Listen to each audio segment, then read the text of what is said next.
আল্লাহ পাকের শুকর যে কাতারে গিয়ে যে ইমামের বাসায় আমি দাওয়াত পেয়েছিলাম এবং বাদশার বাড়ির খাবার খেয়েছিলাম, সেদিন হারিস খেয়েছিলাম।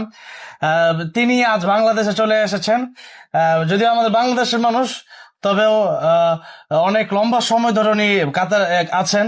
তো এখন কাতার থেকে বাংলাদেশে এসেছেন, তাও আমাদের রায়হান সুপার শপে এসেছেন, এটা অনেক বেশি ভালো লাগতেছে। আর আমি তো এখানে আসলে আহ, কাউকে আসলে কিছু না খাওয়ালে কেমন যেন লাগে।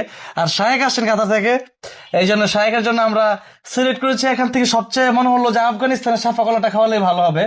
কারণ আফগানিস্তানের পরোটা আমরা অনেক বেশি পছন্দ করি এবং আমার মনে হয় নির্ভেজাল এক নম্বর, এই জন্য এটা শায়েকের জন্য হাদিয়া। মাশাআল্লাহ, অন্যরকম একটা শপ। এরকম সব সাধারণত আমাদের দেশে দেখা যায় না। আল্লাহ তাআলা এই শপে অনেক বারাকা দান করুন। এখানে আছে আমাদের মাশাআল্লাহ আবু রাইহান, সেই সাথে আমাদের ছোট ভাই তাশরিফ আর মুফতি আব্দুল কাইয়ুমুল্লাহ সাহেব, সকলেই মাশাআল্লাহ